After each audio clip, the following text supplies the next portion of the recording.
प्रभु का चरित्र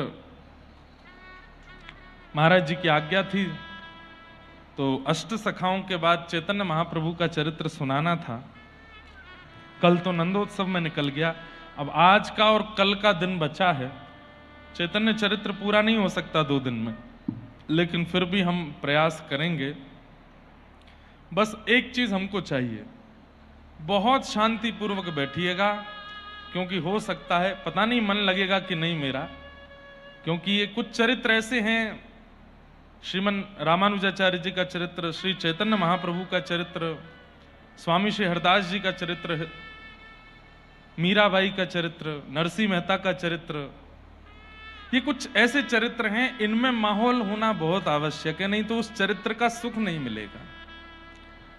अत्यंत विरह से युक्त चरित्र है श्री चैतन्य महाप्रभु का, इसलिए आप सबसे मेरी बहुत विशेष प्रार्थना है, 2 घंटे 2.5 घंटे हम जो भी सुनेंगे बहुत शांति पूर्वक और बड़े धैर्य पूर्वक श्रवण कीजिएगा।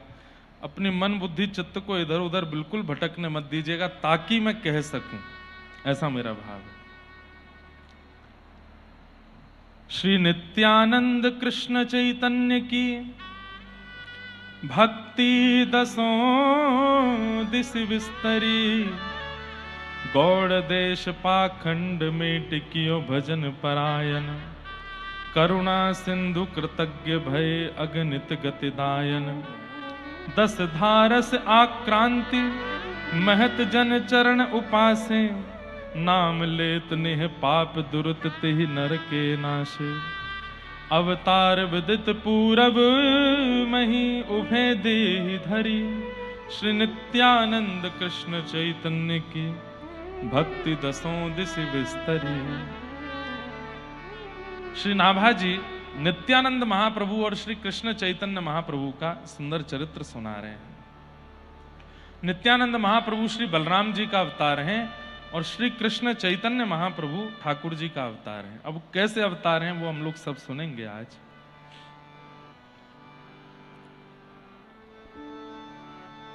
कल रात्रि में ध्रुपद का गायन यहां हो रहा था, सब लोग ध्रुपद गा रहे थे, खूब आनंद आ रहा था। बहुत सुंदर राग एक रात्रि में गाया जा रहा था। कौन सा एक राग बीच में गाया था, बहुत बढ़िया राग था, किरवानी नहीं, चारुकेशी है, चारुकेशी विरह का राग। जब वो गाया जा रहा था ना, तो मेरे मन में चैतन्य चरित्र ही चल रहा था। बहुत अच्छा रहा। आइए चलते हैं निकुंज में, बहुत ध्यानपूर्वक बैठिएगा। बंधुओं, जैसे वृंदावन में 5000 वर्ष पहले ठाकुर जी ने लीला की, वैसी लीला नित्य ठाकुर जी की श्री गोलोक धाम में चलती रहती, अब भी चल रही है। आज भी कोई ना कोई लीला ठाकुर जी कर रहे हैं, और वृंदावन में बैठकर के साधना करने वाले, मानसी करने वाले लोगों को उस लीला का अनुभव होता है। स्वामी श्री हरदास जी महाराज नेत्र बंद करके बैठते थे, उनको जो लीला दिखती थी वो लीला कहां की दिखती थी, वो गोलोक धाम की दिखती थी। अष्ट सखा जिसमें परमानंद दास जी, सूरदास जी, चतुर्भुज दास जी, कृष्णदास जी, जितनों के चरित्र हमने सुने, ये सब लोग श्रीमद् भागवत जी में वर्णित लीलाओं से भी अधिक लीला कैसे बता देते हैं, क्योंकि आज भी लीला चल रही है ठाकुर जी की, और उस लीला का चिंतन अत्यंत पवित्र चित्त वाला आज भी कर सकता है। वो मानसी में जाकर के बैठे, नेत्र बंद करके ध्यान लगा करके बैठे, तो ठाकुर जी उसके चित्त में प्रकट होकर के गोलोक धाम की नित्य लीला का आज भी दर्शन करा देते हैं।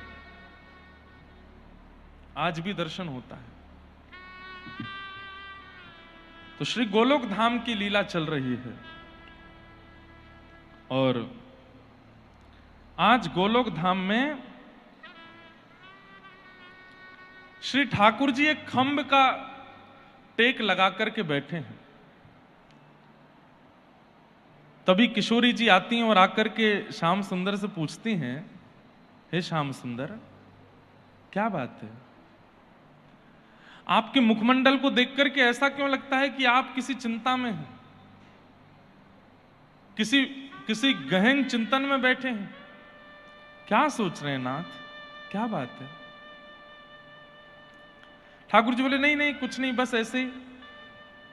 श्री राधा रानी कहती है नहीं नहीं बताइए ना क्या बात है, किस चिंतन में बैठे हो आप?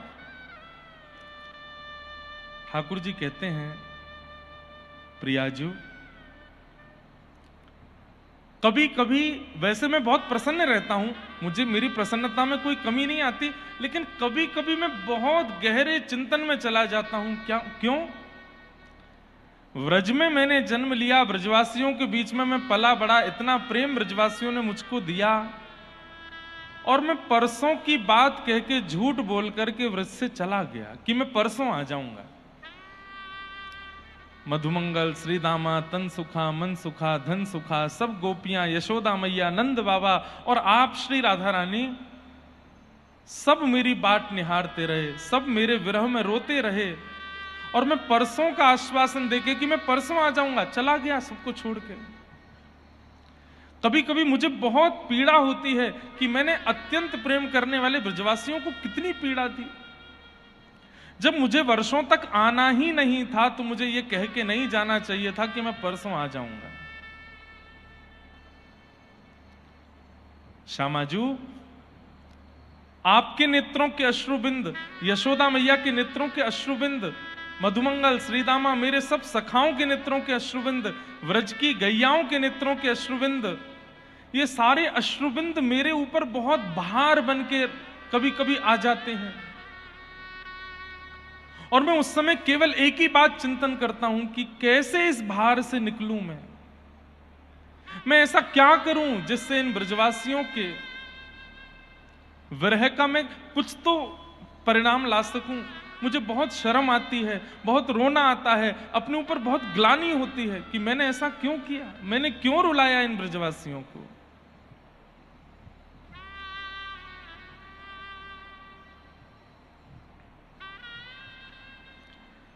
हे उधो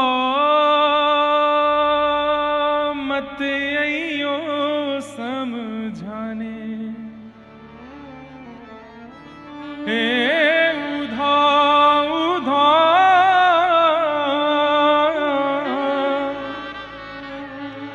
मत अइयो समझाने, जाके कांटा लगे सो ही जाने। भगवान बोल रहे हैं मैंने उद्धव को भेजा था, जब 5-6 वर्ष निकल गए वृंदावन छोड़े हुए, मैं लौट करके नहीं गया, तब मैंने उद्धव को भेजा था कि उद्धव तू जा, व्रज गोपियों को, यशोदा मैया को, नंद बाबा को थोड़ा शांत कर किया। मुझे उनकी याद इसलिए इतनी ज्यादा आती है क्योंकि वो मेरी याद में रो रहे हैं। तू बृहस्पति का शिष्य है, तू बहुत विद्वान है, तू मेरा मित्र है ना, चल जा। मैं तो नहीं जाऊंगा, मैं अगर गया तो वापस नहीं आ पाऊंगा ब्रज से, तू चला जा। ब्रजवासियों को थोड़ा समझा के आ, वो रोया ना करे मेरी याद में। और तब उद्धव जी वृंदावन गए, वेदों की ऋचाएं, ज्ञान की चर्चा कर रहे हैं उद्धव जी महाराज गोपियों के बीच में। तब गोपियां उद्धव से कहती हैं हे उद्धव मत अइयो समझाने, हे उद्धव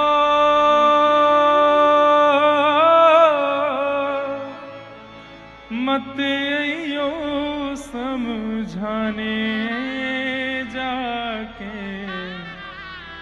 कांटा लगे सो ही जाने, जाके कांटा लगे सो ही जाने।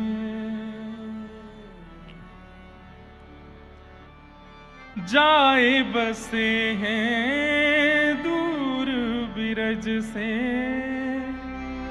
भेजते हैं संदेशा, हम गोपीत राह तकत हैं, रूप हो गया कैसा। अरे उद्धव, हमने प्रेम में क्या कमी छोड़ी थी? श्री कृष्ण को जो प्रिय लगे सब वही क्रिया की। कृष्ण तन कृष्ण मन कृष्ण ही हमारो धन, आठों याम उदों में कृष्ण सो ही काम है। पूरे ब्रजमंडल ने 11 वर्ष 56 दिन अपनी मन की कोई कार्य नहीं किए हैं, सब कृष्ण के मन से चले हैं। केवल अकेली यशोदा की बात नहीं है, पूरे ब्रजमंडल की गोपियां वो वस्त्र भी वही पहनती हैं जो कृष्ण को प्रिय लगता है, वो केश भी वैसे काटती हैं जो कृष्ण को प्रिय लगे, वो दूध मक्खन दही भी इसलिए निकालती हैं कृष्णा के चोरी करे। जब खबर फैलती है ना कि आज उस गोपी के यहां ठाकुर जी ने चोरी की, तो अन्य गोपियां बड़ी ईर्ष्या करती हैं, हमारे मक्खन में स्वाद कम था क्या, यहां क्यों नहीं आए। अपनी गायों को अच्छा चारा पवाती हैं ताकि अच्छा दूध आवे, खूब बढ़िया दूध निकाल के मक्खन दही जमा के धरेंगी, ऐसी सुगंधी आवे कन्हैया कल हमारे घर आवे। ये उल्हाने तो सब बहाने हैं, मैया से जाके शिकायत करना और कृष्ण की बुरी बुरी बातें करना, ये सब तो उल्हाने हैं। हमारे पूज्य पिताजी कथा में गाते हैं, देखे बिन कान्हा जब मन नाही माना, इन आंखों से आज हमने ब्रह्म पहचाना। कृष्ण चरण कमलों में मन को लगाना, इन गोपियों का ताना ये उल्हाना तो बहाना है। अरे ये गोपियां उल्हाने लेकर के यशोदा मैया के पास कृष्ण को देखने के बहाने से जाती हैं। उद्धव, क्या कमी छोड़ी थी हमने प्रेम में। अगर इतना प्रेम किसी संसारी व्यक्ति को किया गया होता ना, प्राण न्योछावर करके चला जाता, लेकिन कभी व्रत छोड़ करके नहीं जाता। करोड़ों की संपत्ति मिल रही होती, लाखों की संपत्ति डूब रही होती, तो भी ब्रजवासियों को छोड़ के नहीं जाता। इतना प्रेम हमने कृष्ण को दिया और हमसे झूठ बोल के चले गए कि मैं परसों आ जाऊंगा, और बरसों बाद याद आई हमारी तो स्वयं नहीं आए, तुमको भेज दिया। आज हमें यह पता चल रहा है कि प्रेम कितनी गंदी वस्तु है, कितनी खराब वस्तु है, करनी ही नहीं चाहिए किसी से। क्योंकि प्रेम में तो हम लुट जाते हैं, सब कुछ दे देते हैं, लेकिन सामने वाला जाए बसे हैं दूर बिरज से, भेजते हैं संदेशा, हम गोपीत राह तकत हैं, रूप हो गया कैसा। कल जो द्रुपद गा रहे थे बता रहे थे ना, कथा में सुना कि जब उद्धव जी वृंदावन पहुंचे तो पूछते हैं नंद भवन कहाँ है, तो मधुमंगल श्रीदामा व्यंग में बोलते हैं नंद भवन जानो है तो है, बोले हाँ। जे नदी दिख रही है छोटी सी, बोले हाँ, या के पीछे बगल बगल चलो जा, जहां ते ये नदी प्रकट है रही है वही है नंद भवन। तो उद्धव जी बोले भवन से नदी प्रकट हो रही है, नदी तो कहीं पहाड़ से आती है, पर्वत से आती है, उसके स्रोत से आती है, भवन से नदी कैसे निकल सकती है। तो मधुमंगल कहता है तेरो मित्र है ना कन्हैया, वह गए भाई 5 साल है गए, और जब ते गयो तब ते लाखों ब्रजवासी, लाखों गैया, लाखों पशु पक्षी, लाखों ग्वाल बाल एक साथ एकजुट एक स्थान पर बैठ करके उसके विरह में रोते हैं, उनके आंसू ही ये नदी बन करके बह रहे हैं। सब नंद भवन के बाहर बैठ के रोते हैं और यशोदा मैया से कहते मैया तेरो लाला परसों के कह के गयो, आज भी नहीं आयो, मैया कब आवेगो, हमारे प्राण निकल रहे हैं, मैया लाला कब आवेगो। सब रोते हैं, उनके अश्रु बिंद ही नदी बन के बह रहे हैं। उद्धव जी स्तब्ध हो गए कि इतनी व्याकुलता मैंने कभी सोची भी नहीं है कि आंखों के अश्रु नदी बन के बहने लगे। गोपियां कह रही हैं अरे उद्धव तेरे सखा कृष्ण को हम पर दया नहीं आई, मान लिया कि हम तो पराई हैं, लेकिन पथराई मैया की अखियां दर्शन उसका पाने जाके कांटा लगे सो ही जान। अरे हमको देखने नहीं आ सकता, कम से कम उस माँ को देखने तो आ जाए जिसने चलना सिखाया, बोलना सिखाया, बैठना सिखाया, कपड़े पहनाना सिखाया। 24 घंटे पीछे पीछे डोलती रही, मेरे लाला को ये दूंगी, मेरे लाला को ये पहनाऊंगी, मेरे लाला को कोई श्रम नहीं है जाए। कम से कम उस मैया से मिलने तो आ जाए। हे उधो मत अइयो समझाने जाके कांटा लगे सो ही जाने।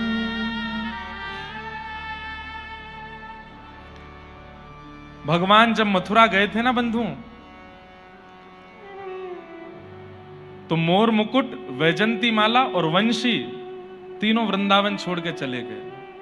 द्वारिका में ठाकुर जी ने कभी मोर मुकुट, हाँ ठाकुर जी राजाधिराज बन के बैठते हैं, उसमें मोर पिच्छ लगाते हैं, लेकिन मोर मुकुट जैसा वृंदावन में पहना तिरछा, वैसा ठाकुर जी द्वारिका में नहीं पहनते।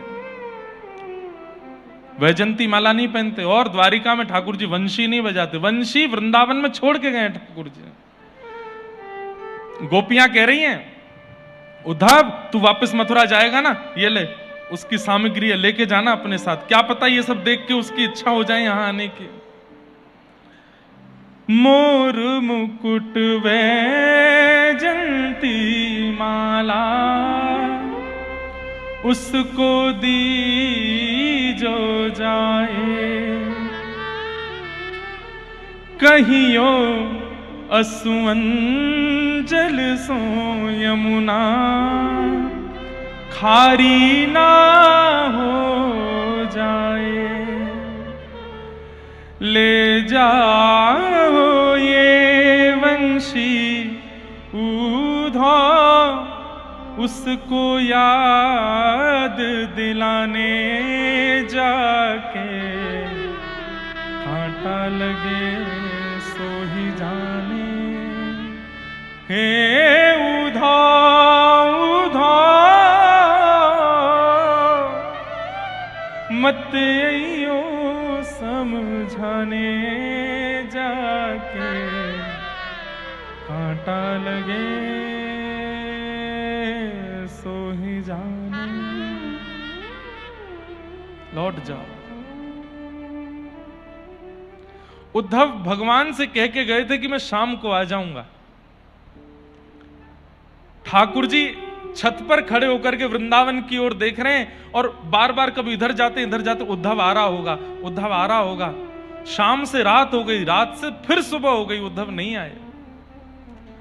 ठाकुर जी जल्दी से स्नान करके तैयार होकर फिर से छत पे आके खड़े हो गए, उद्धव आ रहा होगा। नीचे द्वारपाल से कहते हैं, देखना वृंदावन के मार्ग पर देखो कोई रथ दिख रहा है क्या? नहीं नहीं ठाकुर जी कोई रथ नहीं है। ठाकुर जी बोले उद्धव कहां रह गया? 1 दिन 2 दिन 3 दिन 4 दिन नहीं बंधुओं, 6 महीने निकल गए, उद्धव नहीं आए। और ठाकुर जी रोज छत पर जाते हैं, वृंदावन की ओर देखते हैं, मेरा उद्धव कहां चला गया? शाम तक की कह के गया था, अभी तक आया क्यों नहीं? और 6 महीने बाद दिखता है, ये लंबी दाढ़ी, बड़े बड़े जटा जैसे केश और बाहु विह्वल नेत्रों से अविरल अश्रुधार गिर रही है। बृहस्पति का शिष्य उद्धव, जिसके सामने बड़े बड़े विद्वान नतमस्तक हो जाते हैं, वो रथ को छोड़ गिरता पड़ता और रोता बिलकता हुआ मथुरा आ रहा है। ठाकुर जी दौड़ करके गए और जाकर के उद्धव को हृदय से लगा, उद्धव क्या हुआ? उद्धव ये तेरी कैसी दशा हो गई? तू रो क्यों रहा है इतना? उद्धव चरण पकड़ के ठाकुर जी से कहता है, मुझे केवल एक वस्तु दे दो, आप वापस वृंदावन चलो। ये द्वारिका का राज्य, मथुरा का राज्य, ये पूरे ब्रह्मांड को कोई और संभाल लेगा। नाथ आप ब्रजवासियों से दूर मत जाइए। यशोदा मैया, नंद बाबा, ब्रज की गोपियां, श्री राधा रानी, क्या बिगाड़ा उन सब ने आपका? कितना प्रेम दिया आपको, क्यों चले आए आप उनसे दूर? इस उद्धव की झोली भर दीजिए, मैं चला जाऊंगा द्वारिका, मैं आगे की लीला आप कहेंगे तो मैं सह लूंगा, आप वापस वृंदावन जाओ। नाथ, आपके योग्य वृंदावन से उचित स्थान पूरी ब्रह्मांड में नहीं है। वैकुंठ छोड़ दीजिए, लक्ष्मी जी को मैं मना लूंगा, इस ब्रह्मांड का पालन कोई और कर लेगा, मैं ब्रह्मा शिव से बात कर लूंगा। हम एक नए विधाता की रचना कर देंगे, नए भगवान की रचना कर देंगे। आप वापस वृंदावन चले जाओ, मत रहिए यहां। ठाकुर जी उठा करके उद्धव को हृदय से लगाते हैं, उद्धव मुझे बता तो वहां किसने क्या कहा। और जैसे जैसे उद्धव बात बता रहे हैं यशोदा मैया की, नंद बाबा की, सब गोपियों की, ग्वाल बालों की, ठाकुर जी की स्थिति सह नहीं पा रहे ठाकुर जी। और इच्छा तो हो रही है मैं अभी दौड़ करके चला जाऊं वृंदावन और फिर कभी ना आऊं वहां से। लेकिन परमात्मा का आविर्भाव इस संसार में सबके लिए होता है, जगत कल्याण के लिए होता है। मैं पक्षधर कैसे बनूं? नहीं गए ठाकुर जी, और बल्कि रण छोड़ करके द्वारिका चले गए, और दूर चले गए व्रज से, और वहां जाकर के लीलाएं की, ब्याह आदि किए, महाभारत का युद्ध आदि करा करके लीला पूरी करके ठाकुर जी प्रस्थान कर गए। अब गोलोक धाम में श्री जी के साथ तो नित्य ठाकुर जी रहते हैं। आज ठाकुर जी वही चिंता कर रहे हैं कि हे किशोरी जी, मुझे बहुत चिंता होती है और मुझे ऐसा लगता है मेरे ऊपर बहुत बड़ा भार है ब्रजवासियों का, मेरे ऊपर इतना बड़ा ऋण है आपका, यशोदा मैया का, नंद बाबा का, ब्रजवासियों का। मैं उस ऋण से कैसे उऋण हूं? किशोरी जी बोली, ये सब कैसा चिंतन कर रहे हैं आप? इसकी आवश्यकता नहीं है। अरे वो लीला थी, पूरी हो गई, अब लीला विश्राम के बाद आप गोलोक धाम में है ना। बोले गोलोक धाम में सब ब्रजवासी आपके आसपास हैं। बोले ये बात नहीं, मुझे पृथ्वी पर जो ऋण मेरा रह गया है उसको मुझे चुकाना है। मैंने बहुत रुलाया ब्रजवासियों को, मुझे उसकी भरपाई करनी है।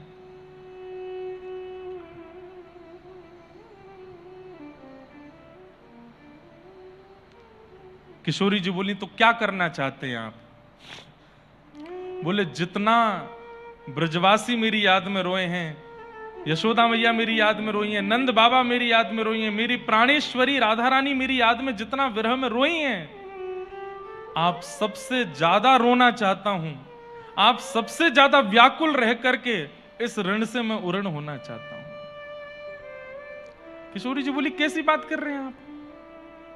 रोने की इच्छा कौन प्रकट करता? बोले मैं कर रहा हूं ना। किशोरी जी बोली, रोने के लिए विरह चाहिए होता है और आपको विरह नहीं हो सकता। किसका विरह होगा आपको? क्यों? मुझे भी विरह हो सकता है। किसका करोगे आप विरह? बताइए ना, किसका विरह होगा आपको? हमें हुआ था आपका विरह, ब्रजवासियों को हुआ था आपका विरह, नंद बाबा यशोदा सब रो रहे थे आपकी याद में। हमें विरह हुआ इसलिए हम रोए। आप किसके विरह में रोगे? यशोदा मैया के विरह में? ठाकुर जी बोले, हाँ रो लूंगा। रो के देखिए एक बार। जैसे ही ठाकुर जी ने कहा हे यशोदा मैया, इतने में यशोदा मैया दौड़ी आ गई और आकर के ठाकुर जी के अंक में भर गई। जब यशोदा मैया गई तो श्री जी बोली, देख लिया श्याम सुंदर, आप यदि विरह करेंगे भी ना तो जिसका करेंगे उसको आना पड़ेगा आपके सामने, क्योंकि आप परमात्मा हो। ये प्रकृति आपको विरह का अधिकार नहीं दे सकती।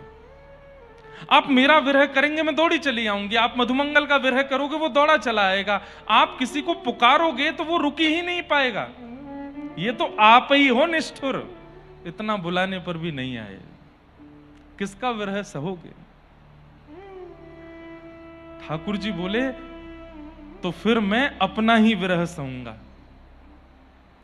हे श्री जी, आप एक कृपा कर दीजिए। बोले क्या? देह मेरा होगा पर उस देह के अंदर मन आपका होगा। देह मेरा होगा पर उस देह के अंदर आत्मा आपकी होगी। बहुत ध्यान से सुनिएगा बंधुओं सब। शरीर मेरा होगा, कृष्ण का शरीर होगा, लेकिन उसके अंदर आत्मा श्री राधा रानी की होगी। और मैं श्याम वर्ण का बन के नहीं जाऊंगा, आप गौर अपना वर्ण भी मुझे दे दीजिए। मैं दो चीज की याचना कर रहा हूं आपसे। बोले क्या? एक तो अपना मन मुझे दे दीजिए और दूसरा अपना वर्ण, अपनी कांति मुझे दे दीजिए।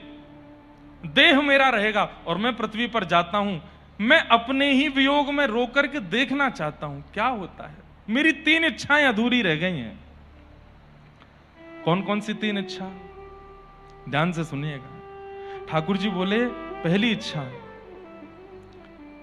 मैं देखना चाहता हूं। मुझे यह तो पता चल गया कि कृष्ण का प्रेम राधा के प्रति कैसा है, मैं अपना प्रेम जानता हूं, पर मैं अभी यह भी जानना चाहता हूं कि आपका प्रेम मेरे प्रति कैसा है। तो उसके लिए मुझे आप बनना पड़ेगा।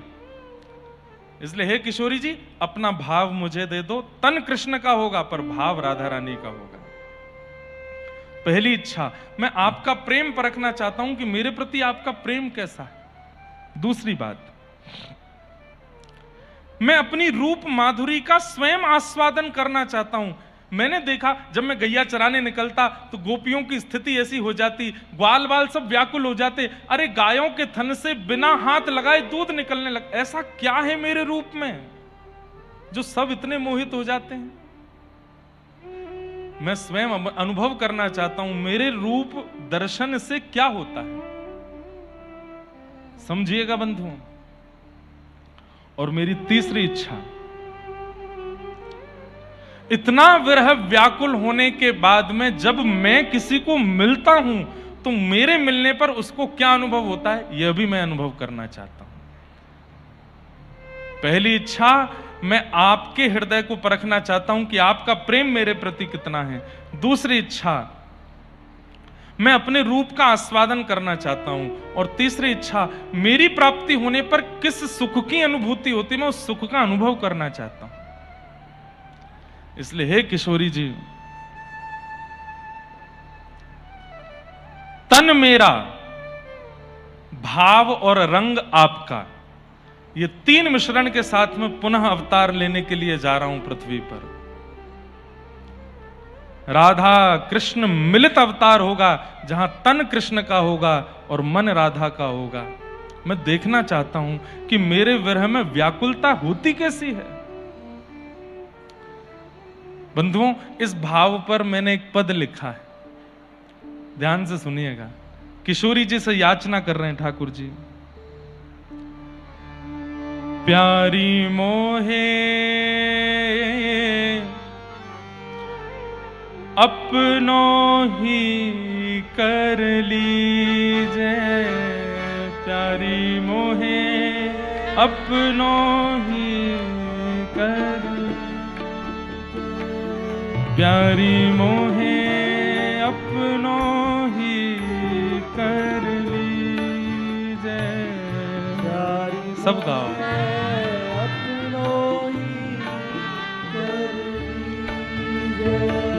प्यारी मोहे अपनो भाव ही दीजे, प्यारी मोहे अपनो भाव।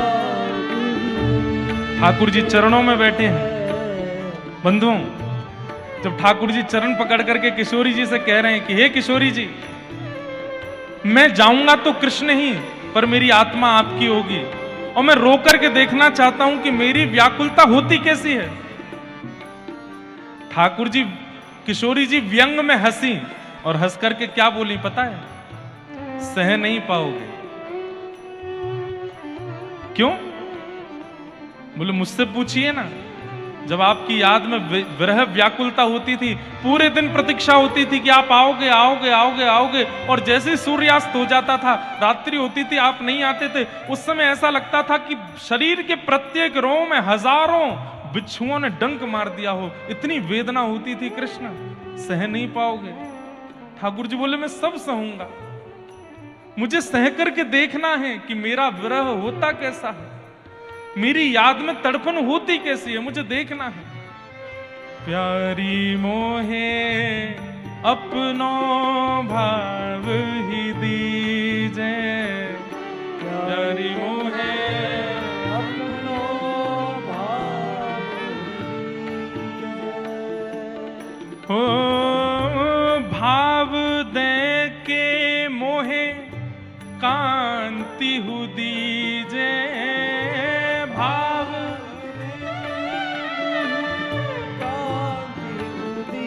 कांति मतलब रंग।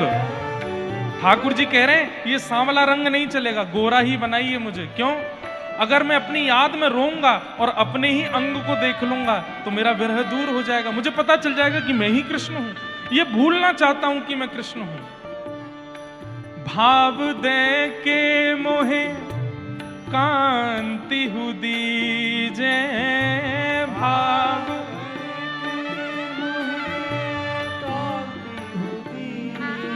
हो अपनों सो कर दीजे।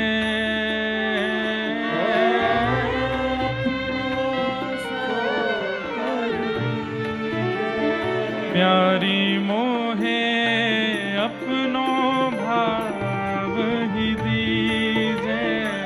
प्यारी मोहे अपनों भाव।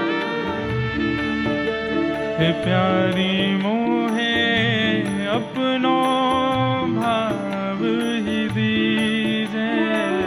प्यारी मोहे अपनों भाव।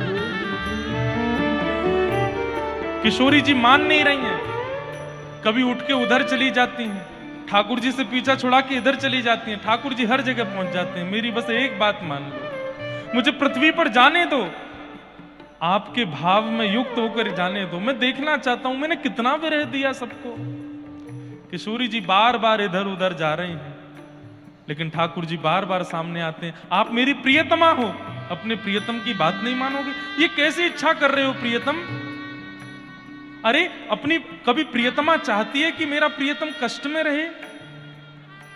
ठाकुर जी बोले जब प्रियतम प्रियतमा को कष्ट में देख सकता है तो एक बार उस ऋण को ऋण होने के लिए प्रियतमा भी अपने प्रियतम को कष्ट दे देना। मैं देखना चाहता हूं क्या करेंगे आप उस कष्ट में रह करके, अपने विरह में जाकर के क्या करना चाहते हैं। ठाकुर जी कह रहे हैं रोऊंगो बिलखूंगो निस दिन। रोऊंगो बिलखूंगो जिस दिन। रोऊंगो बिलखूंगो निस दिन।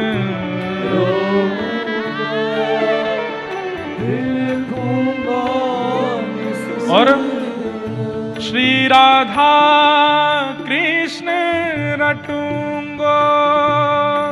ओ राधा कृष्ण रटूंगो। श्री राधा कृष्ण रटूंगो।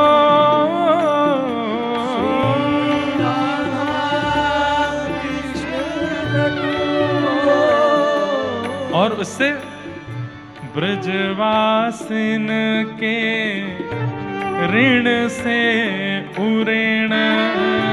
ब्रजवासिन के ऋण से खुद को यूं कर दूंगो।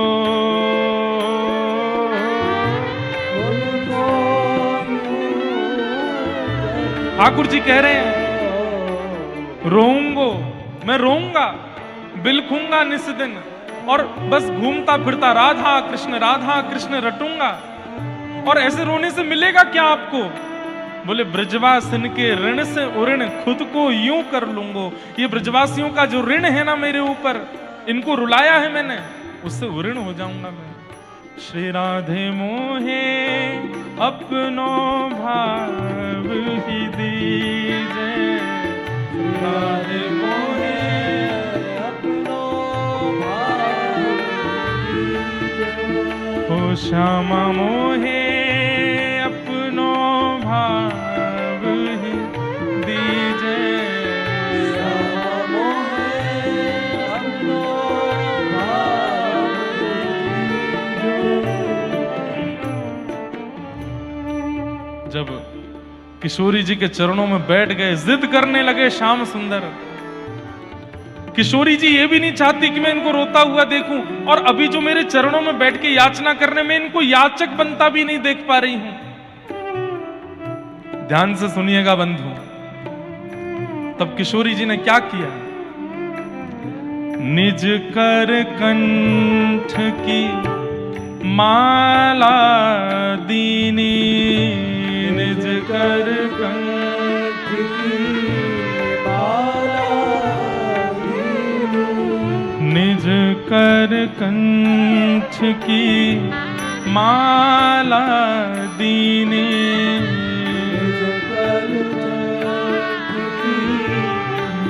और जैसे ही माला पहनाई है, किशोरी जी ने अपने कंठ की माला उतार करके जैसे ही श्याम सुंदर के अंग पर पहनाई है, तुरंत कृष्ण भाव अंतर ध्यान हो गया और कृष्ण के चित्त में किशोरी जी का भाव प्रकट हो गया। भाव प्रकट कर दीनो, भाव प्रकट कर दीनो। और बंधुओं, जैसे ही ठाकुर जी को माला पहनाई, किशोरी जी का भाव चित्त में प्रकट हुआ। ठाकुर जी भूल गए कि मैं कृष्ण हूं। जैसे ही राधा भाव में प्रकट हुए, सामने देखा किशोरी जी हैं। होता है कि श्री पांडुरंग विठल भगवान ने पुरंदर दास को एक नियम दिया था। जब पुरंदर दास सब छोड़ करके पांडुरंग भगवान के चरणों में आए तो बोले कि नाथ, आप मेरी दुकान पर आकर के खड़े रहे और मैं आपको प्रतीक्षा करवाई, मुझे बहुत विरह होता है। मैंने ठाकुर जी को इतनी प्रतीक्षा, मुझे इसका दंड दीजिए। पांडुरंग भगवान बोले कोई दंड नहीं है। बोले नहीं हे विठल, मुझे दंड दीजिए। तो विठल भगवान ने एक दंड दिया था पुरंदर दास को। क्या? भारत में जितनी भाषाएं हैं, सब भाषाओं में मेरा कीर्तन करो, यही मेरा दंड है तुमको। पुरंदरदास बोले ये दंड है कि कृपा है मेरे ऊपर? ठाकुर जी बोले मुझे अच्छा लगता है, जब अलग अलग भाषाओं में अलग अलग रूप से मेरा कीर्तन होता है तो मुझे बहुत सुख मिलता है। नरोत्तम दास ठाकुर, जो कि श्री चैतन्य महाप्रभु की शिष्य प्रणाली में हुए, उनका एक बहुत सुंदर पद है, पूरा नहीं गाऊंगा, 2-3 पंक्ति गाता हूं, आपको समझ आएगा, ध्यान से सुनना। राधा कृष्ण प्राण मोरा, युगल किशोर, राधा कृष्ण प्राण मोरा, युगल किशोर, राधा कृष्ण प्राण मोरा, युगल किशोर, राधा कृष्ण प्राण मोरा, युगल किशोर। ओ जीवने मरणे गति, नहीं कछु मोह,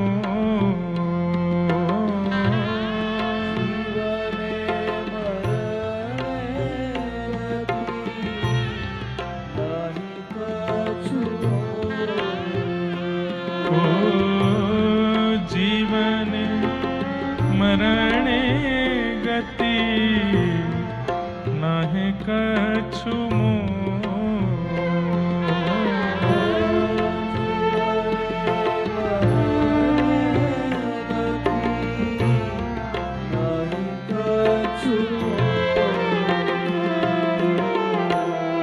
राधा कृष्ण प्राण मोरा, युगल किशोर,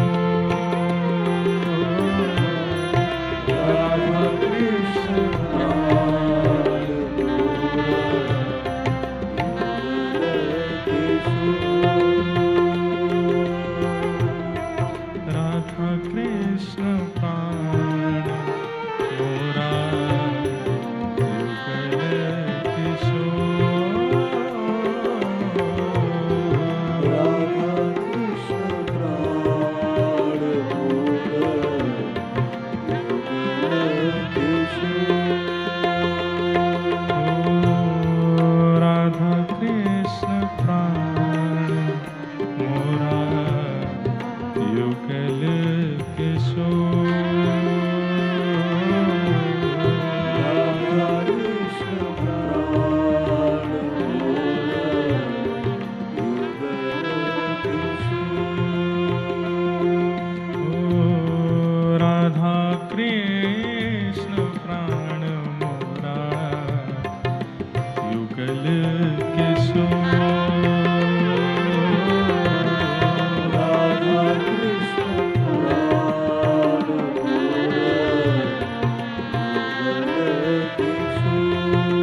हरे कृष्ण कृष्ण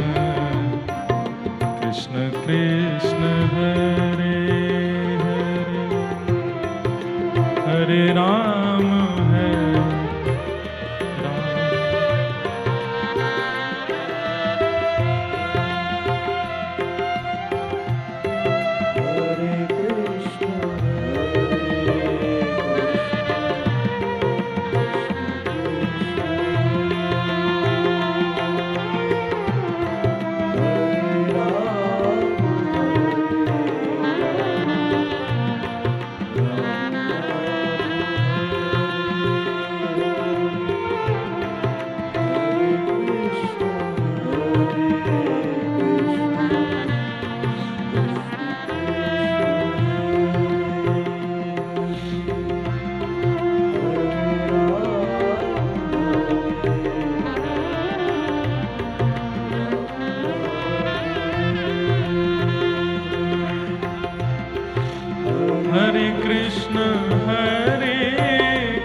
ठाकुर जी गौर हो गए, गोरे हो गए और श्री राधा भाव को चित्त में धारण कर लिया और बस अब प्रतीक्षा कर रहे हैं बंधुओं, रोने की प्रतीक्षा कर रहे हैं ठाकुर जी कि मैं पृथ्वी पर जाऊं और अपने ही विरह में रोना चाहता हूं, मैं देखना चाहता हूं मैंने ब्रजवासियों को कितना कष्ट दिया।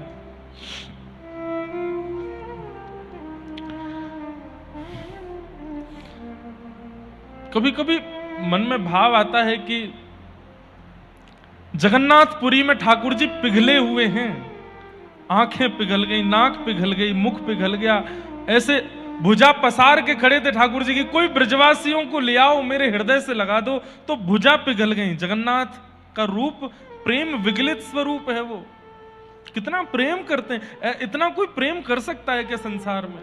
कोई नहीं। इसलिए सूरदास जी कहते हैं बिन गोपाल को नहीं अपनो जासों कीरत रही हैं। अरे संसार के लोगों से प्रेम करके अपना समय व्यर्थ कर रहे हैं हम, संसार के लोगों में अपना इन्वेस्टमेंट करके अपना समय भी बर्बाद कर रहे हैं, अपने भावों को भी नष्ट कर रहे हैं, और फिर सामने से जब हृदय तोड़ दिया जाता है तो बिखर और जाते हैं, फिर वो प्रेम करने लायक रह नहीं पाते। हम करिए ही मत ना उनसे, उनसे करो जो कभी हृदय तोड़ते नहीं, और वो केवल श्याम सुंदर है। ब्रजवासियों का हृदय तोड़ा नहीं था ठाकुर जी, मजबूरी में गए हैं ब्रज से। अगर ठाकुर जी केवल ब्रज में रह गए होते ना तो कलिकाल जितना भयानक आज है 2000 साल पहले इतना भयानक हो चुका होता। क्यों?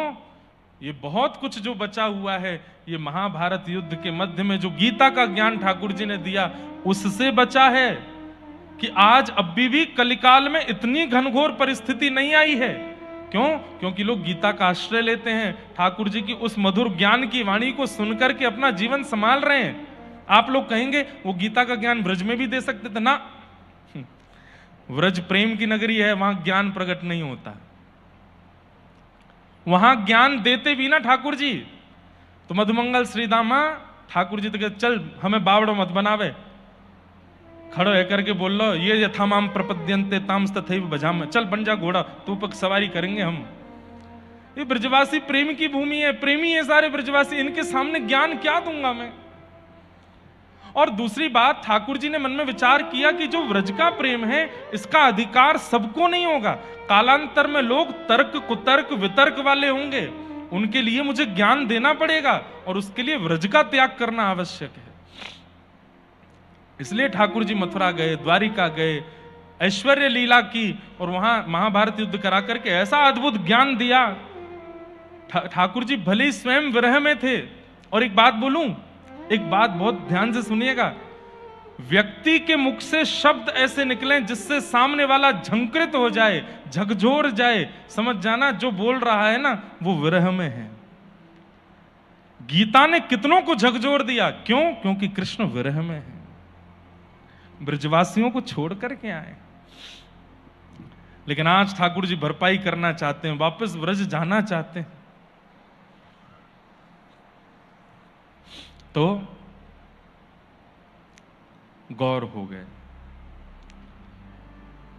माधवेंद्रपुरी दास नामक एक महात्मा हुए। अब ध्यान से सुनिए कैसे पृथ्वी पर आए श्रीमन चैतन्य महाप्रभु। माधवेंद्रपुरी दास, उनके एक शिष्य थे, उनका नाम था अद्वैताचार्य।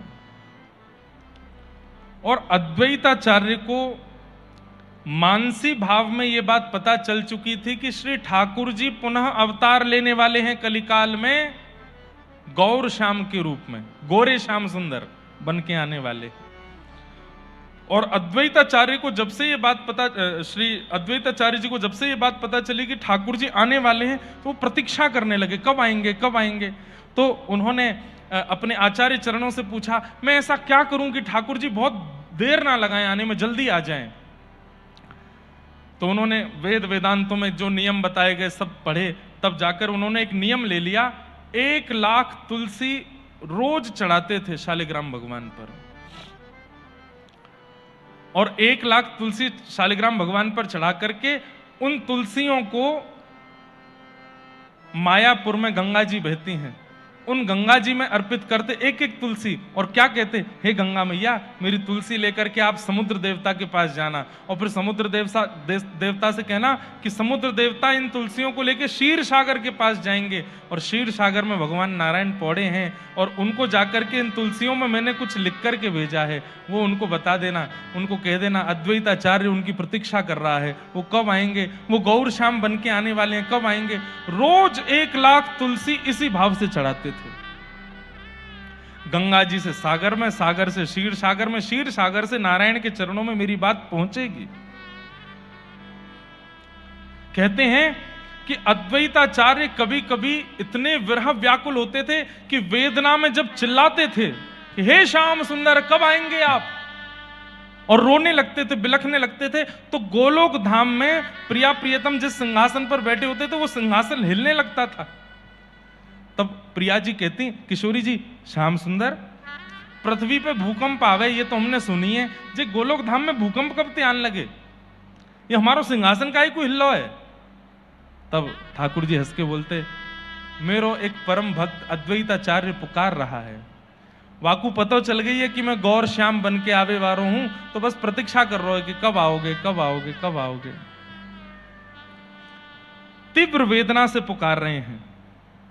सोचिए बंधुओं, इससे क्या पता चली, जब व्यक्ति विरह व्याकुल होकर के कृष्ण कृष्ण कृष्ण गाता है ना, वो भले ही कितना भी नाम जप करे, कितनी भी तीव्र आवाज में ठाकुर जी को बुलावे, लेकिन जब अश्रुओं के साथ पुकारता है ना, तो गोलोक धाम में भूकंप आता है। ठाकुर जी सोचते हैं कौन बुला रहा है, और ये पुकार जब अश्रुओं के साथ होती है तो ही ठाकुर जी को पता चलता है। सूखे नेत्रों से पुकार पर ठाकुर जी को पता नहीं चलता। हमारे यहां तो ऐसा नियम बताया गया कि प्रेमी भक्तों को सूखे नेत्रों से ठाकुर जी को देखना ही नहीं चाहिए, गीले नेत्रों। इसलिए जगन्नाथपुरी जब आप जाओगे ना, तो वहां के जितने भी पंडा पुजारी हैं वो मंदिर में घुसने से पहले यहां कपूर लगा देते हैं। क्यों? बोले इतने निष्ठुर जीव हो कि तुम्हारी आंखें सजल तो होंगी नहीं ठाकुर जी को देख के, तो कपूर ही लगा जाओ ताकि गीले हो जाए नेत्र, तो देखना ठाकुर जी को। यहां ऐसे कपूर लगा देते हैं जगन्नाथपुरी में। और भी कई भाव हैं उसके। ठाकुर जी की आरती का प्रसाद कपूर होता है तो उसको प्रसाद रूप में लगाते हैं, पर मैंने ये भाव लगाया इसका कि ये इसलिए कपूर लगाते हैं कि हम आप सबके नेत्र सजल तो होते नहीं जगन्नाथ जी को देख के, तो इसलिए पुजारी जी लगाते हैं चलो आर्टिफिशियल आंसू ही लेके जाओ, लेकिन गीले नेत्रों से तो जाओ भीतर, सूखे नेत्रों से मत जाओ।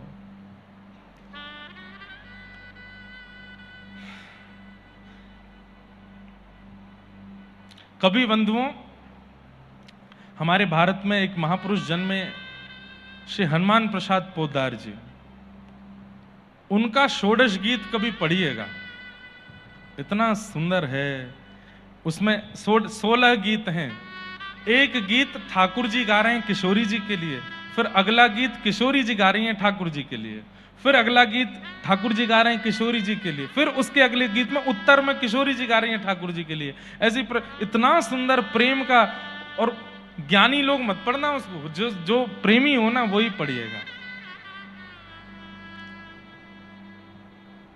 उसका एक बहुत सुंदर पद मैं गाता हूं कभी कभी। किशोरी जी गा रही हैं ठाकुर जी के लिए, हो तो दासी नित्य तिहारी, हो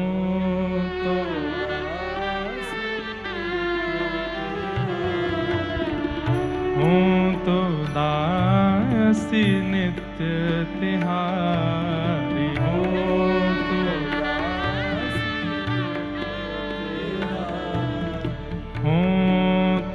दासी नित्य तिहारी,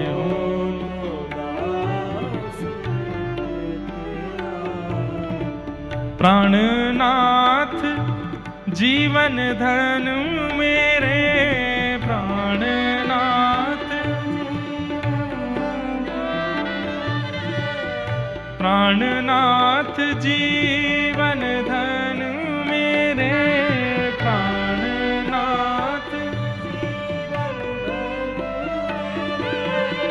हो तुम पे मैं बलिहारी, हो तुम पे मैं बलिहारी, हो तो दासी नित्य तिहारी, हो तो दासी नित्य तिहारी। प्रेम पता चलेगा आपको कि प्रेम कहते किसको। षोडश गीत पढ़िए, पर अभी नहीं।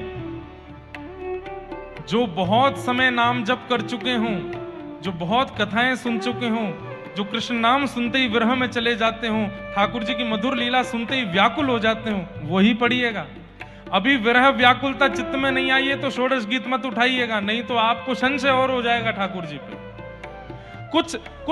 कुछ ग्रंथ ऐसे हैं, कुछ संग्रह ऐसे हैं, जैसे गीत गोविंद मैं गा तो देता हूं कथा में, पर गीत गोविंद का प्रवचन अभी सुनने की अधिकारी नहीं बने हम।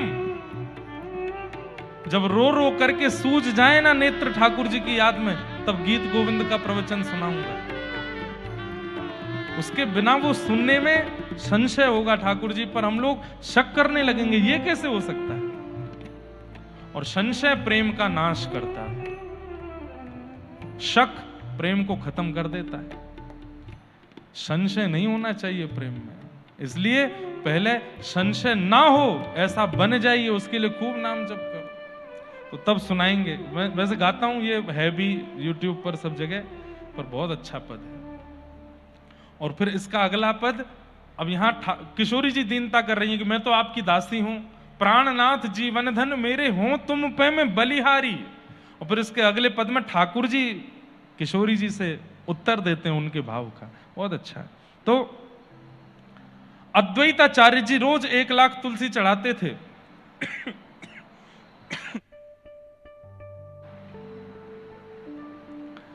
और वो 1 लाख तुलसियां गंगा जी से होते हुए समुद्र में जाती, समुद्र से क्षीर सागर में जाती, क्षीर सागर से गोलोक धाम ठाकुर जी पर संदेश पहुंचता है। ठाकुर जी कहते हैं, हे श्री जी अब समय दूर नहीं है, बस मैं प्रतीक्षा कर रहा हूं मुझे योग्य माता पिता कहीं मिल जाएं और मैं गौर श्याम बनकर के पृथ्वी पर जाऊं। और तभी गौड़ देश बंगाल में एक सुंदर नगर है, उसका नाम है मायापुर। महाराज जी हमारे कभी कभी दत्त धाम के सब लोगों को लेकर भ्रमण पर निकलते हैं। मेरी प्रार्थना है एक बार मायापुर जरूर जाएं। और मायापुर में भी नदी के इस तरफ तो थोड़ा आधुनिक है, नदी के उस तरफ जो चैतन्य महाप्रभु की मूल जन्मस्थली है, दत्त धाम जैसा ही है बिल्कुल। मैं गया नहीं हूं, मैंने चित्रों में देखा, मुझे मेरी कथा है अगले वर्ष संभवतः वहां। इतना अद्भुत है स्थान। तो मायापुर में एक जगन्नाथ मिश्र नाम के ब्राह्मण रहते थे। उनकी पत्नी का नाम सची माता। कहते हैं शास्त्र ग्रंथों में ऐसा कहा गया है कि कलयुग में नंद बाबा और यशोदा मैया ही जगन्नाथ मिश्र और सच्ची मैया के रूप में प्रकट हुए। आपके एक पुत्र हुए जिनका नाम था विश्वरूप। ये बलराम जी के अवतार थे। कालांतर में ये घर छोड़ करके चले गए। बाद में जब नित्यानंद महाप्रभु 2 अवतार लिए बलराम जी ने कलयुग में, वैसे हमारे आचार्य जो हैं श्री रामानुजाचार्य जी, वे भी श्री बलराम जी ही प्रकट हुए हैं, शेषनाग ही प्रकट हुए, लेकिन आप विश्वरूप के रूप में प्रकट हुए। लेकिन विश्वरूप जी ज्ञानी होकर के एक समय आने पर अपना गृह त्याग करके चले गए। जगन्नाथ मिश्र जी सच्ची माता अकेले हो गए। तब उन्होंने याचना की कि एक संतान और हो। लेकिन बंधुओं 8 बार सच्ची मैया गर्भवती हुई पर गर्भ टिका नहीं। और आप इतनी व्याकुल हो गई इस बात से, मैंने कौन सा अपराध कर दिया, मुझसे कौन सा ऐसा पाप हो गया है जिसके कारण बालक टिकता नहीं मेरे गर्भ में। और बंधुओं भगवान ना करे ऐसा किसी मां के साथ हो, पर ऐसी माताएं बहुत घबराहट में आ जाती हैं। उनको बस बार बार यही चिंता लगी रहती है कि ये अपराध ना हो जाए, मुझसे यहां गलती ना हो जाए, मेरा बालक क्यों नहीं रुकता है। 8 बालक नहीं रुके।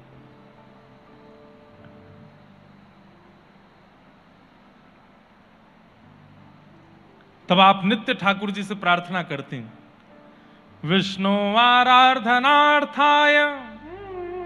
आपके सेवा के ठाकुर जी थे दामोदर भगवान। उनके सामने बैठकर के आप हाथ जोड़ के बोलती, मुझे संतान इसलिए नहीं चाहिए कि वो हमारा वंश वर्धन करे, हमारी संपत्ति का वर्धन करे। ठाकुर जी मुझे तो संतान इसलिए चाहिए वो गौ ब्राह्मण संतों की सेवा करे, आपके नाम का प्रचार करे, खूब भक्ति की लहर फैलावे, वो गृहस्थाश्रम में रहे हमारे पास, ये भी मुझे नहीं चाहिए, जहां भी रहे प्रसन्न रहे, आपका यश गावे, आपके संतों की, भक्तों की, गौ की, व्रज की खूब सेवा करे, ऐसा बालक चाहिए नाथ, दे दीजिए ना। बंधुओं याचना करना गलत बताया गया हमारे शास्त्रों में। ठाकुर जी से कुछ मांगना नहीं चाहिए, लेकिन अगर भगवत संबंधी भाव मांगते हो तो उस याचना में कोई दोष भी नहीं है। और ठाकुर जी से कह रहे हैं नासिक में हमारा घर बन जाए, अब ये कह रहे हैं हमारा घर बन जाए, तो ये याचना संसारी है। लेकिन ठाकुर जी से कह रहे हैं जय जय, अभी आप छोटे से घर में रहते हो, आपका छोटा सा स्थान है, सेवा पूजा अच्छे से हो नहीं पाती, नासिक में बढ़िया सा एक घर बन जाए आपके लिए, आपकी बढ़िया सी एक, उसमें आप विराजो, मुख्य तो आप ही रहोगे, हम तो आपके किराए पर रह लेंगे।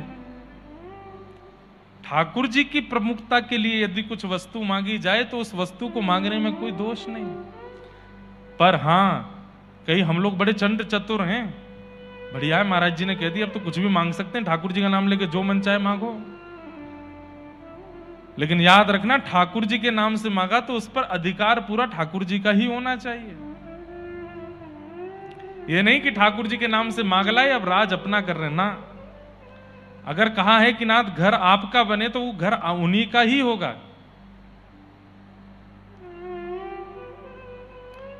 ठाकुर जी के नाम से गाड़ी ले आए कि हे नाथ बंबई आदि जाने में बहुत दिक्कत होती है, गाड़ी आ जाए, एक रथ आ जाए आपका, और गाड़ी आते ठाकुर जी को बैठाते भी नहीं है तो ठाकुर जी नाराज हो जाएंगे, मेरे नाम से रथ ले आयो और बैठावे भी नहीं।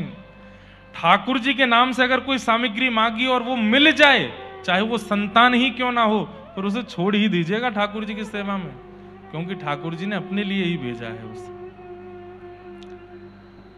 सच्ची मैया अपने मदन मोहन जी के सामने बैठती, दामोदर प्रभु के सामने बैठ के कहती, भक्तों की सेवा के लिए, आपके नाम प्रचार के लिए, गौ सेवा के लिए, व्रज सेवा के लिए एक संतान होना। तभी ठाकुर जी गोलोक धाम में बैठे हुए मुस्कुराने लगे। किशोरी जी बोली, क्या हुआ? बोले, माता पिता मिल गए। कहां मिले? तब ठाकुर जी बोले, देखो सच्ची मैया ये मेरे सामने बैठ के क्या कह रही हैं? मेरा नाम गाने वाला, मेरे भाव में रहने वाला, और मुझे वही तो चाहिए। मैं अपने ही नाम में रहना चाहता हूं, अपने ही भाव में विभोर होना चाहता हूं, और ये वैसा ही संतान मांग रही हैं। अब श्री जी माता पिता मिल गए, अब मैं इन्हीं के घर जाऊंगा। सोचिए, एक बार की प्रार्थना में ठाकुर जी ने तुरंत स्वीकार कर लिया, और उसी रात्रि में श्री सच्ची मैया के गर्भ में ठाकुर जी आ गए। और ठाकुर जी आए, इसका प्रमाण क्या हुआ? उसी रात्रि को सच्ची मैया को क्या स्वप्न आता है? आपको स्वप्न आता है कि आप अपने पतिदेव जगन्नाथ मिश्र के साथ जगन्नाथपुरी दर्शन करने गई हैं। बहुत ध्यान से सुनिएगा, जगन्नाथपुरी दर्शन करने के लिए गई हैं, और जैसे ही आपने जगन्नाथ मंदिर में प्रवेश किया तो मुख्य द्वार, सिंह द्वार पर ही श्री पतित पावन भगवान हैं। वहां पर जगन्नाथपुरी में जगन्नाथ जी के समान दर्शन का ही फल मिलता है पतित पावन भगवान का दर्शन करने से। तो आपने अपने स्वप्न में क्या देखा कि पतित पावन भगवान इन्हीं को देख रहे हैं। तो आप एक बार तो डर गई, बोले मुझे क्यों देख रहे हैं? और देख रहे हैं इतना ही नहीं, मंद मंद मुस्कुरा रहे हैं। सच्ची मैया ने जगन्नाथ मिश्र स्वप्न में देख रही हैं, स्वप्न में कहा, देखना ये पतित पावन भगवान मेरी ओर देख रहे हैं। तब जगन्नाथ मिश्र जी बोले, नहीं नहीं तुम्हारी ओर नहीं देख रहे, स्वप्न चल रहा है। तब आप और भीतर गईं, सीढ़ियां चढ़ करके ऊपर पहुंची तो जगन्नाथ मंदिर में, मुख्य मंदिर के चारों तरफ बहुत सारे मंदिर हैं। आप जैसे ही परिक्रमा लगाने लगी स्वप्न में, तो क्या देखती हैं? हर मंदिर का ठाकुर द्वार पर खड़ा है, और द्वार पर खड़े होकर सच्ची मैया को देख करके हंस रहे हैं। सब हंस करके उनको प्रणाम कर रहे हैं। सच्ची मैया डर के मारे जगन्नाथ मिश्र के पीछे छिप गई। ये सारे देवता मुझे प्रणाम, देखो नरसिंह भगवान खड़े, ये देखो वराह भगवान खड़े, ये विमला माता, एक जो 64 योगिनी उनमें से एक वहां पर भी हैं, विमला माता, विमला माता खड़ी, और सब देख करके हंस रहे हैं और प्रणाम कर रहे हैं। आप बड़ी डर रही हैं, ये सब मुझे प्रणाम क्यों कर रहे हैं? ये सब मुझे देख क्यों रहे हैं? क्योंकि सब जानते हैं कि गर्भ में ठाकुर जी है। मैया तू बड़ी बड़भागी है, तेरे गर्भ में साक्षात प्रभु पधारे हैं। सब जगह दर्शन करती हुई जैसे ही आप जगन्नाथ मंदिर में प्रवेश करती हैं, तो फिर वही बलराम जी देख के हंस रहे हैं, सुभद्रा जी देख के हंस रही हैं, और जगन्नाथ जी भी देख करके खूब किलकिल करके हंस रहे हैं। लेकिन तभी आपको क्या अनुभव होता है कि श्री जगन्नाथ प्रभु, ध्यान से सुनिएगा, आप जब जगन्नाथ प्रभु को देखने लगी अपने स्वप्न में, तभी आपने क्या देखा कि श्री जगन्नाथ प्रभु धीरे धीरे धीरे धीरे छोटे होते चले गए। आपके जो ऐसे हाथ हैं उन भुजाओं में उंगलियां प्रकट हो गईं, नीचे पैर प्रकट हो गए, जो गोल गोल मुखार बिंद वो छोटे से बालक के जैसा हो गया, छोटा सा अंग हो गया, और छोटा बालक जैसे घुटमुन चलता है ऐसे घुटमुन जगन्नाथ प्रभु अपने ब्रह्म वेदी से उतर करके और मंदिर से बाहर निकले आ रहे हैं। सच्ची मैया थोड़ी घबरा रही हैं, ये क्या हो रहा है? बार बार जगन्नाथ मिश्र अपने पति को कह रही, ये जगन्नाथ जी मेरी तरफ क्यों आ रहे हैं? अरे तू बेमतलब में डर रही है, कुछ नहीं हो रहा। और इतने में ही वो बालक रूप धारण करके श्री जगन्नाथ जी आए और सच्ची मैया की गोद में चढ़ गए, और ये देखते ही आपके नेत्र खुल गए, आप पसीना पसीना हो गई। आपने पूरा स्वप्न अपने पतिदेव को बताया, बोले मैंने आज स्वप्न में ये सब देखा। समझ में आई बात? संभवतः एक दिन की कथा और है, तो श्री चैतन्य महाप्रभु का विलय हम नहीं सुन पाएंगे, श्री चैतन्य महाप्रभु की अंतिम लीला हम नहीं सुन पाएंगे, बहुत बड़ी लीला है। कल भी हम आधे तक ही पहुंचेंगे, आधा भी नहीं हो पाएगा कल। लेकिन मैं पहले ही बता दूं, चैतन्य महाप्रभु लीन कैसे हुए। एक दिन विरह व्याकुल में जगन्नाथपुरी में बैठे थे और अचानक से उठ करके दौड़ने लगे, दौड़ करके सिंह द्वार पर गए हैं, सिंह द्वार से ऊपर चढ़ गए, परिक्रमा लगाई जगन्नाथ मंदिर की और सीधे जगन्नाथ मंदिर में प्रवेश किया। और प्रवेश, आपके सारे भक्त पीछे दौड़ रहे थे आपको संभालने के लिए, आपको पकड़ने के लिए। मंदिर के पुजारी, मंदिर के बड़े बड़े लोग सब आपको रोकने का प्रयास करते हैं, लेकिन आप तीव्र गति से दौड़ करके जाते हैं। गरुड़ स्तंभ के पीछे से दौड़ करके एक डोरी पार करके, दूसरी डोरी पार करके, तीसरी डोरी पार करके जैसे ही मुख्य गर्भगृह में प्रवेश करते हैं, मुख्य गर्भगृह के दोनों कपाट बंद हो जाते हैं। और जब सब आते हैं तब तक कपाट बंद मिलते हैं, और खोल करके देखते हैं तो श्री चैतन्य महाप्रभु विलीन हो चुके थे, जगन्नाथ प्रभु में लीन हो जाते हैं। इसका मतलब क्या है? श्री जगन्नाथ जी ही सच्ची मैया के गर्भ से चैतन्य महाप्रभु के रूप में प्रकट हुए। अद्भुत लीला है।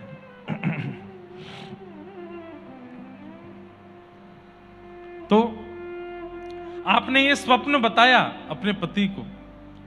जगन्नाथ मिश्र बोले, देवी तुम पूरे दिन रात इतना भजन पूजन करती रहती हो, तो स्वप्न में भी तुमको भगवान हंसते हुए ही दिखते हैं, इसमें कौन सी बड़ी बात है, छोड़ो। सच्ची मैया बोली, अच्छा। स्नान ध्यान करके सच्ची मैया सूर्य अर्घ देने के लिए गई, तो क्या देखती हैं, सूर्य नारायण प्रत्यक्ष सामने से ऐसे टिमटिमा रहे हैं और हंस रहे हैं और मैया को प्रणाम कर रहे हैं। सच्ची मैया सूर्य नारायण को देख के घबरा गई, गंगा जी को प्रणाम करने गई, तो क्या देखती हैं, एक दिव्य स्वरूप धारण करके कोई महिला प्रकट हो गई है, सच्ची मैया को प्रणाम कर रही है। वहां से सच्ची मैया भागती हैं। अब तो वो जहां जाती हैं सब उनको प्रणाम करते हुए दिखते हैं, और वो बार बार अपने पति से आकर, श्री जगन्नाथ मिश्र जी से आके कहती हैं, सब ऐसा लगता है मुझे प्रणाम कर रहे हैं। तो जगन्नाथ मिश्र जी थोड़े हंस करके बोले, हाँ बहुत बड़ी विद्वान हो गई हो आप, इसलिए हो सकता है सब आपको प्रणाम कर रहे हो। अरे मैं मजाक नहीं कर रही हूं, मुझे स्वप्न में भी यही दिखता है, प्रत्यक्ष भी यही दिखता है। कोई बात नहीं देवी, तुमने नींद पूरी नहीं करी, 2-4 दिन अच्छे से सो लोगी, सब ठीक हो जाएगा। लेकिन आप बड़ी व्याकुल हो गई। एक दिन आपको प्रसव पीड़ा हुई और वैद्य ने आकर के आपकी नाड़ी देखी और तुरंत कह दिया, बधाई हो। बोले क्यों? सच्ची मैया गर्व से हैं। लेकिन ये बधाई सुनकर के आप प्रसन्न नहीं हो, क्योंकि पहले 8 बालक जा चुके हैं। सच्ची मैया और जगन्नाथ मिश्र बोले, देवी बहुत ध्यान रखना अपना, कहीं इस बार दिक्कत ना हो। तब सच्ची मैया बोली, मेरी एक इच्छा है, अगर आप पूरी कर सको तो। बोले क्या? बोले जब तक बालक जन्म ना लेवे, अभी 9 महीना 8 महीना, अखंड नाम संकीर्तन घर पर बैठवा दीजिए, 24 घंटा नाम चलता रहे ठाकुर जी का, दिन भर। सुबह के सत्र पूरा हो और बस वो करताल मंजीरा बंद ना हो, रात्रि का समय आने पर करताल मंजीरा रखें, दूसरे लोग आके बैठें, अखंड 24 घंटा नाम कीर्तन 9-8, जब तक बालक जन्म ना ले तब तक के लिए बस इतना कर दीजिए। जगन्नाथ मिश्र बोले, इसमें कौन सी बड़ी बात है, कर देते हैं। आपने कुछ वैष्णवों को कहा और अखंड नाम संकीर्तन घर में प्रारंभ हो गया। मायापुर से थोड़ी ही दूरी पर शांतिपुर नाम का एक गांव है, जहां पर अद्वैताचार्य, जो 1 लाख तुलसी रोज चढ़ाते थे, वो विराजे हुए थे। आज क्या हुआ, अद्वैताचार्य जी शालिग्राम भगवान पर 1 लाख तुलसी चढ़ाते, उसके बाद जैसे ही गंगा जी में चढ़ाने के लिए गए तो गंगा जी की धारा जा रही है इस तरफ, लेकिन तुलसी जी बह रही है पिछली तरफ, जहां पर मायापुर है वहां की ओर। अद्वैताचार्य बोले, ये क्या हो रहा है, ये प्रवाह से विपरीत दिशा में तुलसी क्यों जा रही है, ये अचंबा है। प्रवाह इस तरफ है तो तुलसी पीछे क्यों जा रही है।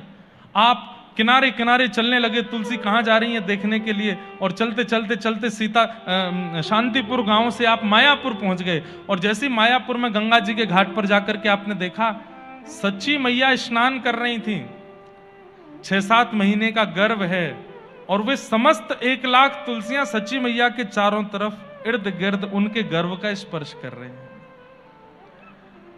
जैसे ही अद्वैताचार्य जी ने यह दृश्य देखा, नतमस्तक हो गए और रोने लगे, रुदन करने लगे, मेरे श्याम सुंदर आ गए, मेरे प्रभु आ गए, मेरे ठाकुर आ गए, मेरे राधा कांत आ गए, मेरे मेरे मेरे मेरे श्याम सुंदर आ गए, मेरे मदन मोहन आ गए।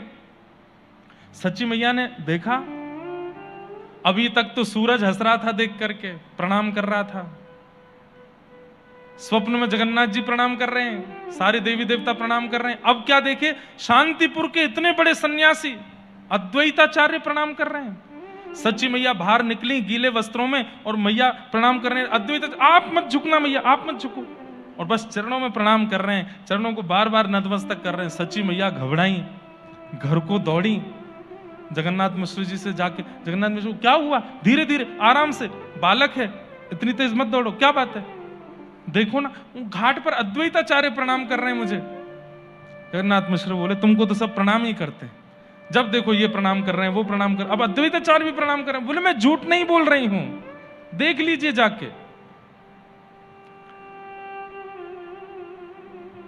जगन्नाथ मिश्र गए घाट पर तो क्या देखते हैं, अब भी अद्वैताचार्य रो रहे हैं, हाथ जोड़ करके बैठे हैं और बस प्रसन्न मुद्रा में रुदन कर रहे हैं। मुखमंडल पर प्रसन्नता है, नेत्रों से अश्रु गिर रहे हैं।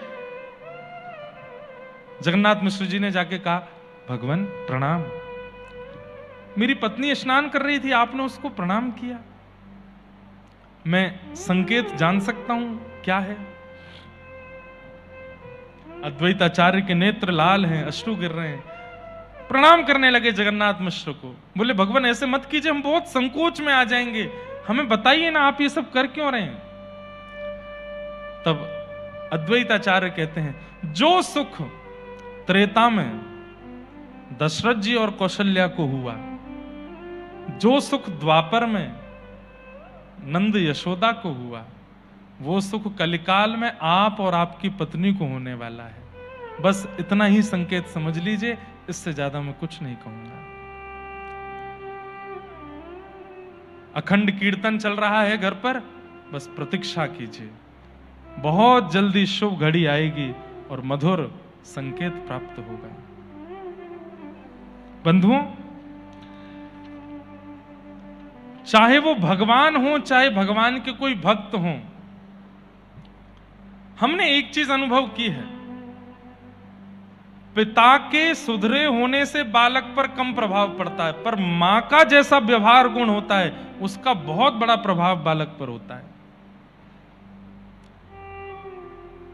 माताएं इन बातों से प्रसन्न नहीं होती हैं। माताओं को यह लगता है कि हाँ घूम फिर के सब हम ही करें, इन भाइयों को कुछ करना ही नहीं है, हम सुधरें, हम व्रत करें, हम नियम में रहें, हम घूंघट में रहें, हम घर के अंदर रहें, हम ये नहीं कर सकते, हम वो नहीं कर सकते। सारे नियम कानून हमारे लिए ही तो बनाए हैं, इन लोगों को तो कुछ करना नहीं है। लेकिन आपको मैं बहुत स्पष्टता से एक बात कह दूं, जिम्मेवारियां उसी को दी जाती हैं जो जिम्मेवारी संभालने की सामर्थ्य रखते हैं। ताली बजा दो एक बार।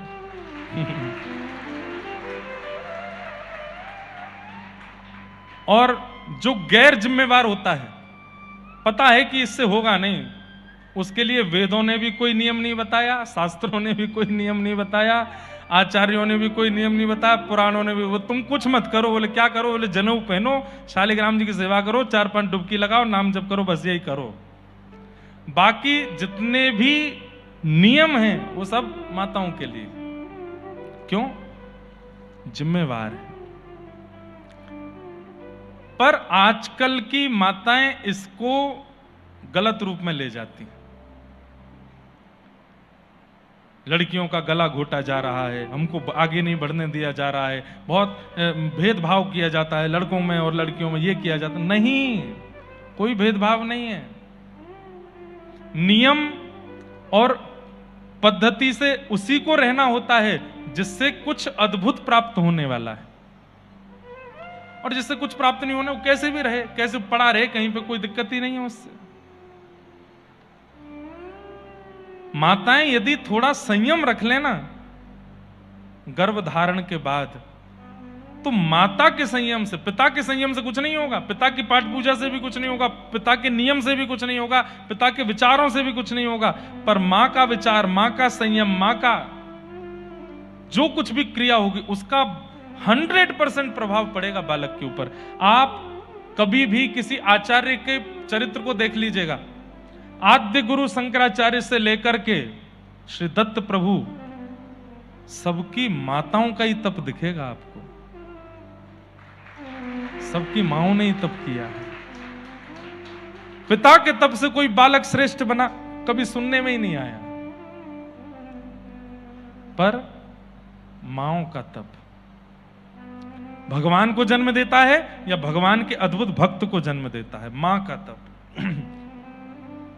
आजकल मां तप करती नहीं, वो तप हो नहीं पा रहा है उनसे। थोड़ा प्रयास कर लें और थोड़ा विचार कर लें, मेरा संयम यदि भारत का भविष्य बदल सकता है तो क्यों ना कर लूं। 9 महीने का जो प्रसव काल होता है ना, उस प्रसव काल में सदगुरु की आज्ञा से, आचार्यों की आज्ञा से, ग्रंथों की आज्ञा से यदि वो मां रहने लगे तो बालक को जन्म के बाद नहीं पढ़ाना पड़ेगा, ना सिखाना पड़ेगा, ना कुछ करना पड़ेगा।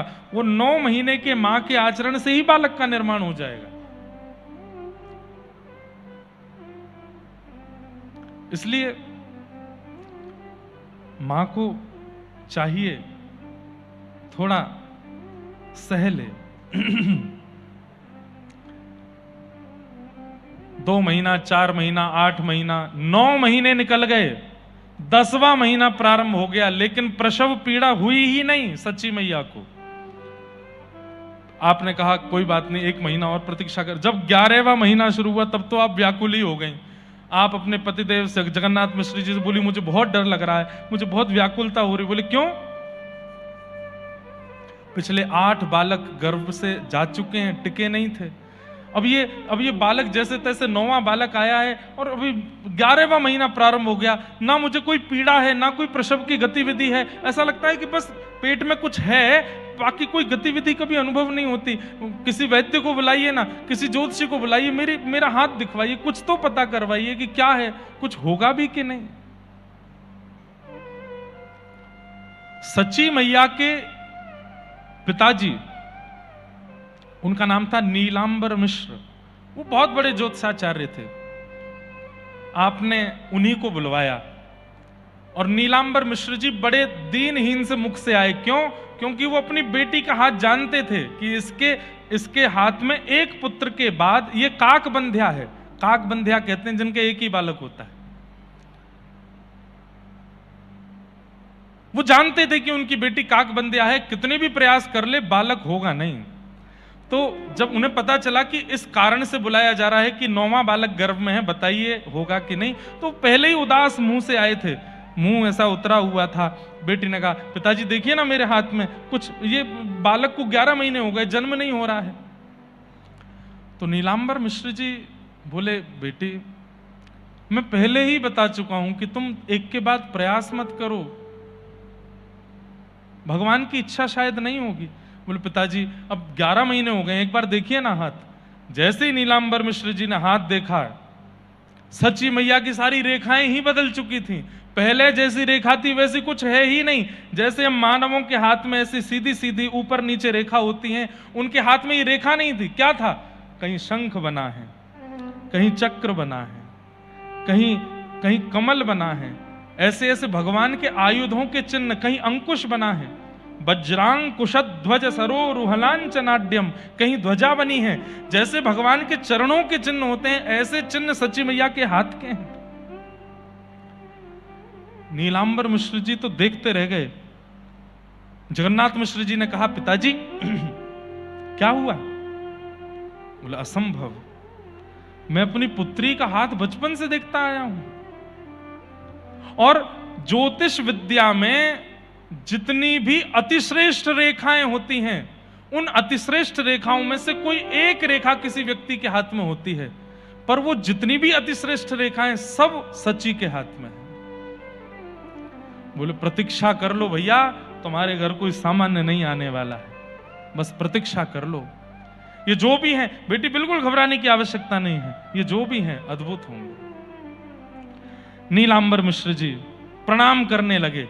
सच्ची मैया जगन्नाथ जी को देखी, बोले अब पिताजी भी प्रणाम कर रहे हैं, सूर्य चंद्रमा सब प्रणाम कर रहे हैं, अद्वैताचार्य प्रणाम कर रहे हैं, नदी प्रणाम कर रही है, पर्वत प्रणाम कर रहे हैं, जगन्नाथ जी स्वप्न में प्रणाम कर रहे हैं, और मेरे जन्मदाता पिता भी मुझको प्रणाम कर रहे हैं। क्या हो रहा है?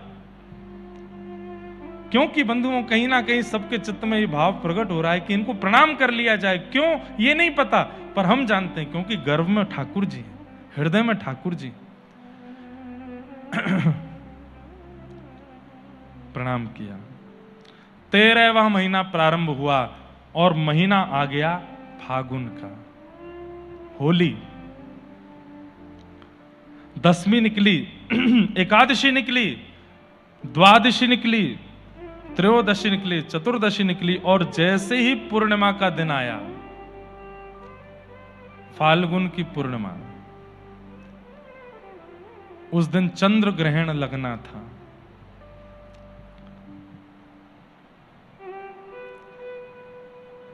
सुबह से वो तो अखंड नाम कीर्तन चल ही रहा था। आज पूर्णिमा पर ग्रहण लगना है तो आसपास के जितने भी क्षेत्रों में संत महापुरुष थे सब मायापुर आ गए। क्यों? ग्रहण काल में नदी के तट पर बैठ करके जप करने का फल अद्भुत होता है, पुरुषण के समान फल मिलता है। अश्वमेध यज्ञ आदि जन क्या क्या ऐसा बताते हैं कि ग्रहण काल में जप कर लिया जाए तो उसका फल अटूट होता है। सब लोग मायापुर आ गए। अब देखो, भगवान को आना है तो अपने आप ही योजना बन गई है। सारे संत महापुरुष ऋषि सब दूर दूर से चल करके मायापुर आ गए। गंगा जी के तट पर आकर के सबने अपने अपने आसन लगा लिए, गंगा जी में स्नान किया। स्नान करके यही समय हुआ होगा 6:30 पौने 7 बजे का, जो अभी हो रहा है, बिल्कुल यही समय। और ग्रहण काल प्रारंभ हुआ। सब लोगों ने अपनी अपनी माला में हाथ दिए हैं, अपने नेत्र बंद करके अपने इष्ट को याद किया। कोई महादेव को याद कर रहा है, कोई देवी को याद कर रहा है, कोई नारायण को याद कर रहा है, कोई ब्रह्मा की उपासना कर रहा है, कोई उपासना, सब अपनी उपासनाओं में नाम जप में बैठे हैं। और जैसे ही ग्रहण काल लगा, सची मैया को प्रसव पीड़ा होने लगी। गांव की माताएं दौड़ करके सची मैया के घर गईं। कक्ष में जाकर के सब माताएं वहां बैठी हैं और तभी थोड़ी देर में किलकारियां होने